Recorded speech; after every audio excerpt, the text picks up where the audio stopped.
Bom, a questão a seguir, ela envolve um bombardeamento de elétrons num tubo de TV e para que a gente possa entender onde ele atinge o anteparo, nós vamos colocar um observador com o olho dele virado para cá.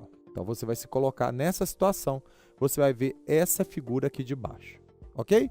Bom, então pelo que a gente está vendo, o elétron, pelo sentido do vetor velocidade, se você tiver como observação este círculo, você vai ver o elétron entrando no plano do quadro, indo em direção ao anteparo.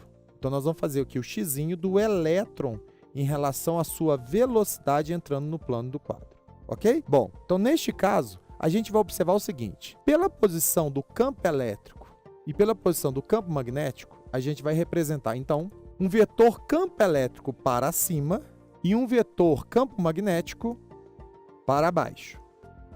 A pergunta que o aluno deve fazer é o seguinte: este elétron vai interagir com o campo elétrico, com o campo magnético ou com os dois? Ora, para você interagir com o campo elétrico, basta você ser uma carga. E a gente tem realmente uma interação com o campo elétrico porque tem um elétron com uma carga fundamental. E como que a gente sabe que vai ser essa interação? Interação na física é força. Para onde estará essa força? A gente já sabe que quando a carga de prova, no caso o elétron, for negativa, os vetores campo elétrico e força elétrica terão a mesma direção e sentidos opostos. Então, isso aqui que eu estou desenhando é o resultado da interação do elétron com o campo elétrico surgindo uma força elétrica para baixo. Lembrando, porque quando a carga de prova for negativa, estes vetores, campo elétrico e força elétrica, terão a mesma direção, no caso vertical, e sentidos opostos. Então, o campo elétrico estando para cima, a força elétrica está para baixo. Já o campo magnético, ele também interage com o elétron, porque o elétron ele está em movimento. O que precisa para interagir com o campo magnético é ser uma carga em movimento. E como que a gente acha a força magnética? Aí é pela regra do tapa. Você vai fazer aí na sua casa agora, você vai colocar o polegar na direção da velocidade. Se você está com um xizinho azul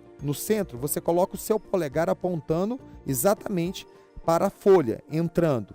O restante dos dedos você vai colocar na direção do campo magnético. Então, com a mão direita, o polegar está entrando na folha, agora aponta aí os seus dedos na direção do campo magnético e dá o tapa com as costas da mão. Dando o tapa com as costas da mão, a gente vai perceber que a força magnética estará na horizontal para a direita. Então, quantas forças estão atuando nesse elétron? Duas. Para onde ele irá? Ele irá na direção da resultante. Então, fazendo a regra do paralelogramo para a direção resultante, a gente percebe que a força resultante está na direção do quarto quadrante. Gabarito correto, letra D.